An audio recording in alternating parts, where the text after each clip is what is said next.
Money is his own university. La vie est un choix. Quel est votre choix? La pauvreté ou la richesse? Ici, le choix est vite fait et connu. C'est la richesse, la prospérité, le bonheur, l'abondance, l'éducation honnête, l'amour, le pardon et le partage. Vous êtes né riche et heureux pour être riche et heureux. La richesse et le bonheur sont des droits à manifester. Ne laisse personne te dire le contraire. Même pas moi, coach Simon Ouedraogo. Nos conférences, séminaires et formations sont taillées sur mesure pour vous.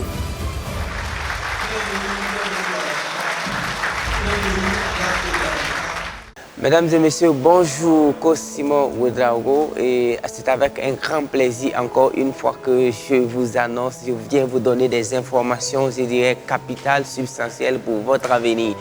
Aujourd'hui, c'est encore plus spécial parce que nous sommes dans un lieu encore plus spécial, dans un pays spécial, dans un lieu spécial, dans un hôtel spécial. Donc, le thème, ou du moins ce que j'aimerais vraiment vous aborder, c'est vous donner encore des informations afin de vous préparer pour ce que les anglophones appellent the next level. Parce que nous allons aller maintenant à une autre étape supérieure de mes enseignements parce que c'est tout un programme. D'abord, vous donner des informations parce que c'est après de vous avoir informé que je dois commencer à vous former ou bien que vous-même vous devez commencer à vous auto-former parce que je n'aurai pas la chance et tout le monde n'aurait pas la chance qu'on se voit face to face, qu'on se touche, qu'on se serre la main. Mais si j'ai pu être transformé par des grands développeurs personnels que je n'ai jamais vus, c'est-à-dire les Jim Rohn, les gens comme les Napoleon Hill, j'ose croire que mes vidéos pourront changer des millions de vies. Des gens qui vont devenir vraiment la meilleure version d'eux-mêmes sans qu'on se voit physiquement. Mais mon souhait, c'est de vous rencontrer un jour, c'est qu'on se rencontre un jour, c'est serrer la main.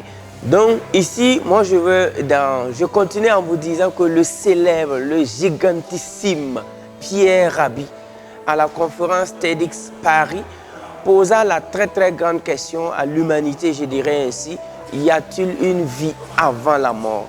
Et moi-même, quand j'ai gobé cette question, j'ai travaillé la question, je vis la question, je me suis posé des questions sur la question du gigantissime et de célèbre Pierre Rabhi qui a demandé, y a-t-il une vie avant la mort? J'ai commencé à penser, oui, il y a une chose qui est sûre, je sais que chacun de vous est spirituel ou religieux, mais je vous conseille d'être des grands spirituels. On sait qu'il est dit qu'après la mort, il y a ceci, il y a cela. Bon, beaucoup de gens ont prêché de notre vie après la mort, ce qui va se passer. D'autres parlent de jugement dernier et tout. Je ne vais pas faire un débat là-dessus. Mais laissons ce côté de côté. Posons-nous la question, y a-t-il une vie avant la mort? Parce que la majorité des gens ne vivent pas. Ils ne vivent même pas. Ils vivotent. Et d'autres même n'arrivent même pas à vivoter. Donc avec nous, la question qu'on va se poser ici, c'est quelle est la vie que vous vivez? Est-ce une vie comprimée? Est-ce une vie dictée? Est-ce une vie notée? Ou bien c'est une vie vraiment que chacun de vous vit?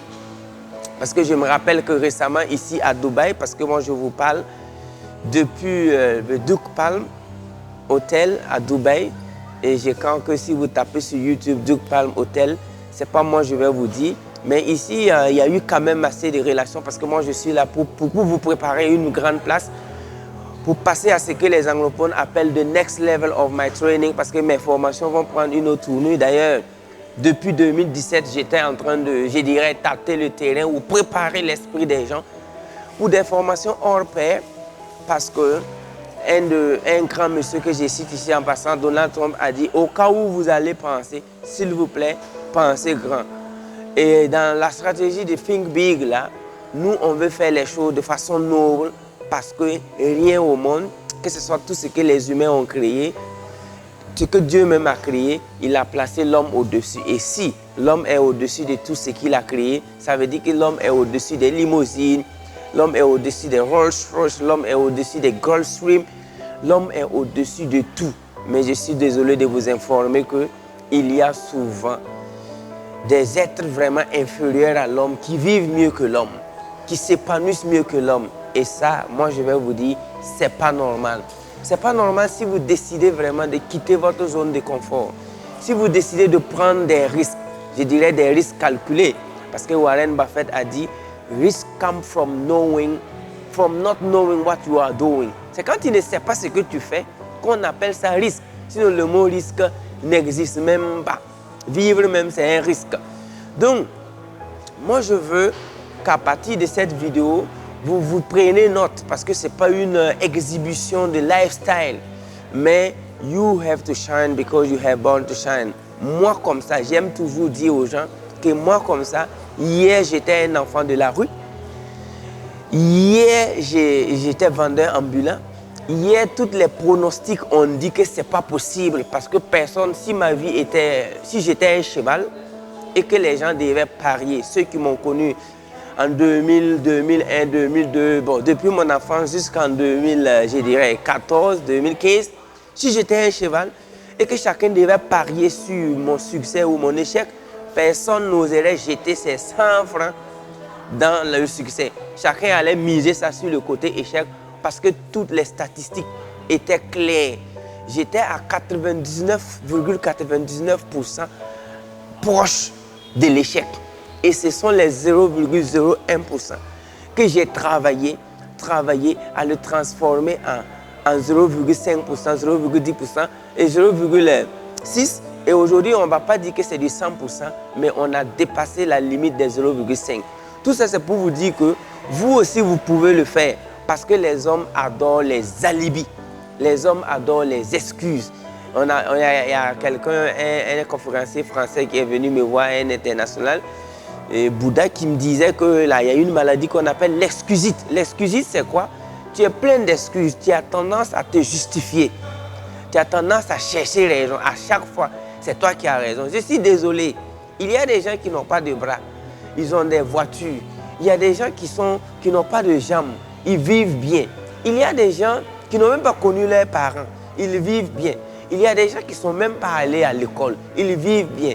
Ici, dans cet hôtel, je venais même de traduire pour un Français qui ne parlait pas du tout l'anglais. Il est venu avec sa famille ici. Et à la réception, moi, j'étais là. J'ai aidé ce monsieur à traduire pour lui parce que ici, c'est anglais ou arabe. Mais c'est juste pour vous dire qu'il y a des gens qui n'ont même pas votre niveau. Mais comme ils ont compris, ils ont décidé de vivre. Moi, je vais vous inviter tous à travers cette vidéo de prendre encore une fois votre vie en main parce que le coach Simon ici, et je passe à une autre étape vraiment de mon enseignement. Et cette étape vraiment, je veux vraiment que tu sois membre, tu fasses partie. Donc, la vie, quand tu te justifies, c'est pas joli. Quand l'homme commence à se justifier, c'est vilain. Il n'y a même pas une vilainie plus vilaine que la justification de ta situation misérable. Quand tu commences à vouloir justifier ta situation misérable, nauséabonde, il n'y a pas une vilainie plus vilaine que de vouloir dire que c'est parce que, c'est-à-dire, c'est comme, il faut faire comme ce que Jim Rohn a dit, total responsibility, c'est-à-dire, tu dois être à 100% responsable de tout ce qui est autour de toi. Regarde bien ton salon, regarde bien la vie que tu vis et tu te lèves et tu fais un plan et tu changes ça.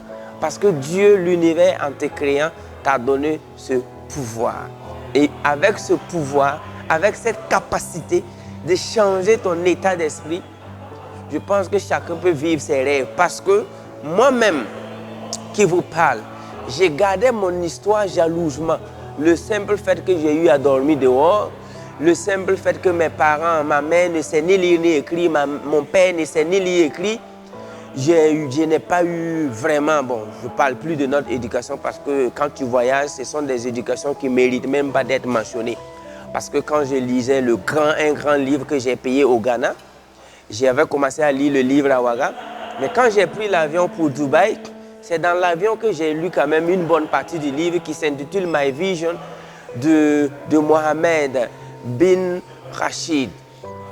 C'est-à-dire le prince de Dubaï, c'est-à-dire il fait partie, c'est-à-dire le dirigeant. À l'heure actuelle, c'est Al Maktoum. Quand on dit la famille Maktoum, tous ceux qui connaissent Dubaï savent que quand on parle de Maktoum, Dubaï, c'est la famille Maktoum qui dirige. Le monsieur, dans son livre intitulé My Vision, a été clair. Il a été clair en ce sens où il a parlé vraiment de la pauvreté qui régnait à Dubaï. Il a parlé de la misère de Dubaï, le fait que les Arabes avaient perdu vraiment l'hégémonie et qu'il fallait seulement le travail acharné. Et aujourd'hui, ils ont reconquéri beaucoup de choses. Donc là, et il y a un livre aussi que je lisais qui s'appelle Steve Tapin. Steve Tapin a écrit un livre, The 200 Executives, c'est-à-dire les 200 CEO du monde qui se sont réunis pour écrire un livre. Dans ce livre, tenez-vous bien, moi j'ai lu le livre et j'ai arrêté des excuses parce que dans ce livre, on a présenté des 200 personnes avec des histoires différentes. Et chaque histoire était plus compliquée et corsée que le mien. En fait, c'est 200 personnes qui ont réussi dans le monde. Bon, quand on parle de réussite dans les best-sellers, dans les Washington Post best-sellers, ce n'est pas des réussites comme chez nous, où quelqu'un qui arrive à pousser Bédène ou bien quelqu'un qui arrive à payer une voiture ou construire une maison de 300 mètres carrés où on ne peut pas garer une limousine. Waouh, on dit qu'il a réussi. Non, ce n'est pas ce genre de réussite. Ce livre dont je parle là, c'est un best-seller, Washington Post best-seller. Et les 200 CEO aussi, où ils ont cité là-bas, c'est des gars qui ont des jets privés, des yachts. Bon, au fait, c'est des gars qui ont réussi. Tenez-vous bien que là-bas, j'ai trouvé des CEO qui ont mangé avec des chiens. J'ai trouvé des CEO qui ont été des prisonniers. J'ai trouvé des CEO qui ne mangeaient même pas. J'ai trouvé des CEO qui ont mangé dans des poubelles. Et là aussi, je vais loin aussi pour vous dire que Kwame Nkrumah qui a changé l'ossature de l'esprit, l'ossature de l'économie, l'ossature de l'urbanisation même du Ghana, qui a été encore suivi par Rawlings. Tenez-vous bien que quand je lisais le livre de Kwame Nkrumah est allé en Angleterre en passant par le Nigeria dans un bateau. Et bon, il n'est même pas rentré, il est rentré dans le bateau comme des marchandises. Là où on mettait les marchandises, c'est là où il s'est couché. La faim. Et une fois arrivé au Nigeria, quand il s'est débrouillé, allez-y lire le livre de Kwame Nkrumah. Il a continué en anglais. En Angleterre, Kwame Nkrumah dormait dehors. Il mangeait dans des poubelles. Mais regardez qui est Kwame Nkrumah aujourd'hui.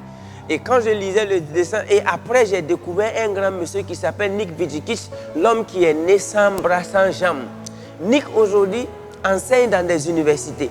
Aujourd'hui, Nick donne cours partout dans le monde. Il a des conférences de 25 000 personnes, 30 000 personnes. Mon ami, après avoir connu Nick, après avoir lu les 200 CEO écrits par Steve Tapin, après avoir lu l'histoire de Kwame Nkrumah, moi j'ai arrêté les excuses. Je sais que tout ce que tu peux vouloir dire, ça va chauffer dans ta vie parce que Dieu ayant vu, ayant permis à quelqu'un qui n'a ni jambes, ni pieds, ni mains, ni jambes, devenir riche.